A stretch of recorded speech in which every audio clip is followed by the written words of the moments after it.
오늘 주신 하나님 말씀은 출애굽기 2장 23절로 25절 말씀입니다. 출애굽기 2장 23절로 25절 말씀을 제가 받들어 읽겠습니다. 여러 해 후에 애굽 왕은 죽었고 이스라엘 자손은 고된 노동으로 말미암아 탄식하며 부르짖으니 그 고된 노동으로 말미암아 부르짖는 소리가 하나님께 상달된지라. 하나님이 그들의 고통 소리를 들으시고 하나님이 아브라함과 이삭과 야곱에게 세운 그의 언약을 기억하사 하나님이 이스라엘 자손을 돌보셨고 하나님이 그들을 기억하셨더라. 아멘.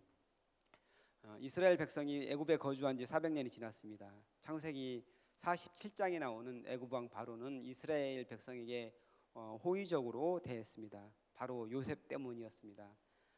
요셉이 애굽에 총리로 있으면서 7년 동안 당했던 그런 기록적인 흉년으로 인해서 위기에 빠져 있는 그 모든 백성들을 구원하는 정말 큰 역할을 감당했기 때문입니다. 바로와 애굽 사람들에게 있어서 요셉은 어떻게 보면 은인이라고 할 수 있습니다. 하지만 세월이 흐르고 요셉을 모르는 사람들이 왕위를 이어받으면서 그들은 엄청난 숫자로 불어나고 있는 이스라엘 백성에 대해서 위협을 느끼고 위기감을 느끼고 있었습니다. 하나님께서 아브라함, 이삭, 야곱에게 약속하신 것처럼 이스라엘 백성은 애굽 땅에서 크게 번성했습니다. 많은 자손이 태어나고 그들의 숫자가 애굽 사람들에게 위협이 될 정도가 되었다고 말하고 있습니다. 위기감을 느낀 애굽 왕 바로는 이스라엘 백성들을 노예로 삼아 힘들고 고된 일을 시켰습니다. 이스라엘 백성들은 피라미드로 대표되는 애굽의 신분 체제에서 맨 밑바닥 계층에 소속되어 있으면서 말로 다할 수 없는 힘들고 고통스러운 노동을 감당하고 있었던 것입니다. 특히 이들은 뜨거운 태양 아래에서 벽돌을 굽는 일을 감당했는데 애굽의 관리들은 채찍으로 이들을 엄하게 다스렸습니다. 이스라엘 백성들은 고통 가운데 신음하면서 하나님께 부르짖을 수밖에 없었습니다. 하나님의 선택된 백성인 이스라엘에게 하나님께서는 왜 이러한 고통을 허락하셨을까요? 하나님께서는 아브라함과의 언약을 통해서 이들을 통해서 모든 백성이 복을 받을 것이라는 그런 엄청난 축복을 주셨는데 왜 이들에게 이러한 고통을 허락하시는 것일까요? 이러한 고통 없이 하나님의 뜻을 이룰 수는 없었을까요? 이스라엘 백성들이 편안함을 누리는 가운데 약속된 땅으로 가게 할 수는 없었을까요? 아마 이들이 애굽 땅에서 편안하게 지내고 아무런 염려가 없고 걱정이 없었더라면은 그곳에 터를 잡고 그냥 눌러 앉아 버렸을 가능성이 있습니다. 애굽에 살면서 애굽의 문화를 즐기고 애굽의 사람들이 섬기는 그 우상을 섬기면서 아마 애굽 사람들에게 흡수되어 버리고 말았을 것입니다. 하나님의 놀라운 섭리 가운데 이들을 통해 이루고자 하시는 하나님의 큰 계획을 이루지 못했을 것입니다. 그렇기에 이들에게 주어진 고통과 고난은 오히려 축복이 될 수 있는 것입니다. 살아계신 하나님, 역사하시는 하나님을 경험할 수 있는 시간이 다가오고 있기 때문입니다. 잠시 잠깐은 힘들고 어려움에 처해서 고통 가운데 부르짖을 수 있지만 결국은 가장 선하신 하나님, 구원해 주시는 그 하나님을 만날 수 있는 그런 계기가 되기 때문입니다. 오늘 본문에서 하나님께서는 이스라엘 자손이 고된 노동으로 인해서 신음하며 부르짖는 소리를 들으셨다고 말씀하고 있습니다. 하나님께서는 당신의 백성이 부르짖는 소리를 들으시는 하나님이십니다. 시편 94편 9절에서 이렇게 말씀하십니다. 귀를 지으신 이가 듣지 아니하시랴, 눈을 만드신 이가 보지 아니하시랴. 우리를 창조하신 하나님께서는 우리에게 귀와 눈을 만들어 주셨는데 그냥 장식용으로 만들어 주신 게 아닙니다. 물론 귀와 눈이 있어가지고 얼굴이 예쁘기도 하고 그렇기도 하지만 귀와 눈은 정확하게 그 용도가 있습니다. 귀와 눈의 용도에 맞게 적확하게 만들어 주신 하나님께서는 우리의 부르짖는 소리를 들으시며 우리가 고난 당하고 어려운 가운데 거하는 그 모습을 다 보고 계십니다. 하나님께서는 떨기나무 가운데서 모세를 만나 주시며 말씀하셨습니다. 3장 7절 말씀입니다. 여호와께서 이르시되 내가 애굽에 있는 내 백성의 고통을 분명히 보고 그들의 감독자로 말미암아 부르짖음을 듣고 그 근심을 알고. 아멘. 우리가 하나님을 신뢰하고 의지할 수 있는 것은 하나님께서 작고 천한 사람, 힘들고 어렵고 고통 중에 있는 사람, 약하고 아무런 능력이 없는 사람과 함께 하시고 그 목소리를 들으시기 때문입니다. 세상 사람들은 잘나고 똑똑하고 돈 많고 사회적으로 지위가 높은 그런 사람들의 말을 들으려고 합니다. 또한 이 세상은 그런 사람들이 잘 되고 인정받고 또 잘못을 저지른다고 하더라도 그것이 그냥 무마되어 버리고 마는 그런 세상입니다. 그런데 하나님께서는 세상 사람들이 판단하는 그 기준으로 사람을 평가하지 않습니다. 그렇게 잘난 사람들의 소리를 듣는 것이 아니라 가난하고 힘없는 사람, 사회 밑바닥에서 천시받고 억압받는 그 사람들의 부르짖는 소리를 들으시는 하나님이십니다. 그렇기에 우리에게 소망이 있는 것입니다. 아무도 모르는 나의 고통과 괴로움을 하나님께서는 알고 계십니다. 억울한 일을 당해서 가슴을 치고 있는 우리의 사정과 형편을 하나님께서는 다 보고 계십니다. 그냥 보고 듣고 계시기만 하는 것이 아니라 구체적으로 구원하시는 하나님이십니다.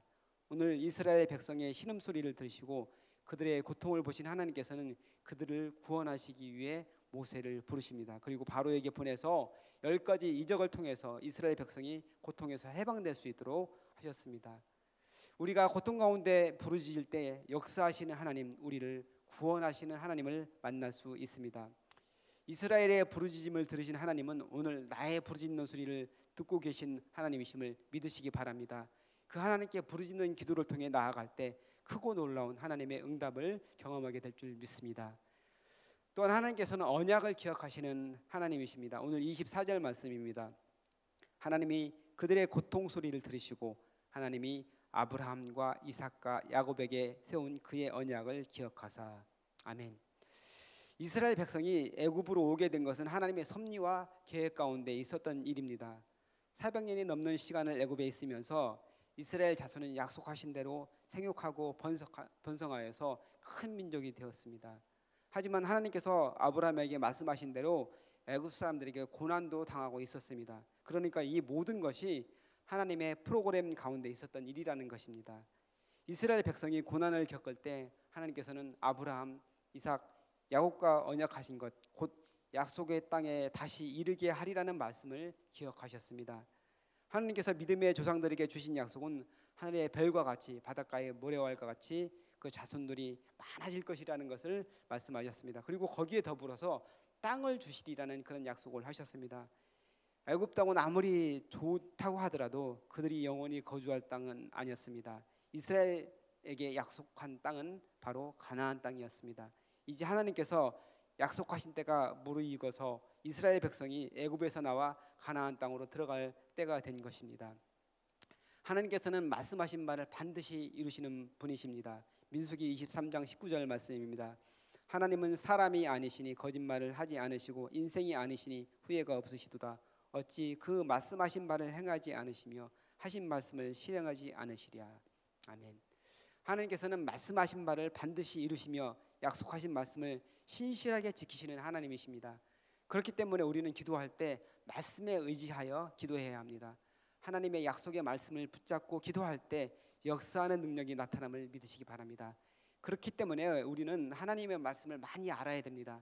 늘 말씀을 묵상하고 또 통독도 하고 암송도 하면서 그렇게 되면은 그 말씀이 우리에게 강력한 무기가 됩니다. 그래서 악한 영을 물리칠 수 있는 그런 능력을 얻게 됩니다. 또 기도할 때 그 말씀을 붙잡고 우리가 하나님께 부르짖을 때 놀라운 하나님의 능력을 경험하게 됩니다.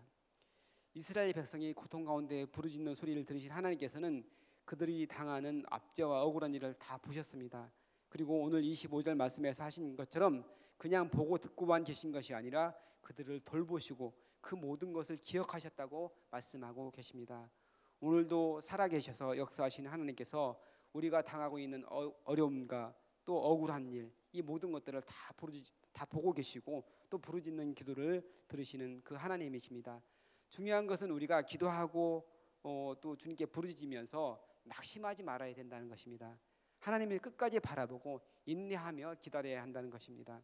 하나님께서는 우리에게 응답하실 때 가장 정확한 타이밍에 우리에게 응답을 주십니다. 우리는 조급하여서 지금 당장 하나님 지금 주세요 이렇게 원하고 있지만 하나님께서는 때로는 우리에게 기다리라고 말씀하십니다. 그 과정이 힘들고 어렵고 고통스러우시지만 그 과정을 통해서 하나님께서는 우리를 연단하시고 하나님의 사람으로 세워주십니다. 그리고 하나님께서는 하나님의 때에 하나님의 방법으로 가장 좋은 것을 우리에게 주신다는 사실을 기억하시기 바랍니다. 그 하나님을 만나시는 저와 여러분 되시기를 간절히 축복합니다. 다 같이 기도하겠습니다. 사랑이 무한하신 아버지 하나님, 낮고 천한 자의 부르짖는 소리를 외면하지 않으시고 들으심을 감사합니다. 우리에게 있어야 할 것을 아시고 가장 좋은 곳으로 예배해 주시는 하나님 감사합니다. 약속의 말씀을 붙잡고 기도할 때 들으시고 응답하시는 하나님을 만나는 은혜가 있도록 하여 주옵소서. 감사합니다. 우리를 구원하신 예수님의 이름으로 기도합나이다. 아멘. 이 시간 다음과 같은 기도의 제목으로 기도하겠습니다. 지금 들은 말씀이 내 삶으로 이어지게 하옵소서. 2023년 우리 교회에 주신 말씀 묵상의 길입니다 라는 표어를 붙잡고 승리하게 하여 주옵소서. 내일 주일 사역을 준비하는 손길을 축복하시고 예배를 통해 하나님을 깊이 만나게 하셔서 몸과 마음이 치유되고 회복되는 말씀 삶 공동체가 되게 하여 주옵소서. 몽골 임용 의료 말씀 선교팀의 사역을 통해 하나님의 사랑이 몽골 땅에 전해지게 하여 주옵소서. 진행 중인 고동다의 수련회를 축복하시고 다음 세대 자녀들이 하나님을 깊이 만나는 은혜의 시간 되게 하여 주옵소서. 선천성 심장병 환아 미칼 어린이를 회복시키시고 모든 치료 과정 가운데 함께하여 주옵소서. 끊이지 않는 갈등과 전쟁으로 어려움에 처한 이들을 돌보아 주시고 그리스도인들이 예수님의 손과 발이 되어 하나님의 사랑을 전하게 하옵소서. 우리나라의 정치 경제가 안정되게 하시고 하나님의 정의와 평화가 강물같이 흐르는 나라가 되게 하여 주옵소서. 공동 기도문의 기도 제목과 여러분 가지고 나오신 각자의 기도 제목을 따라 기도하시다가 자유롭게 돌아가시기 바랍니다. 기도하겠습니다. 살아계신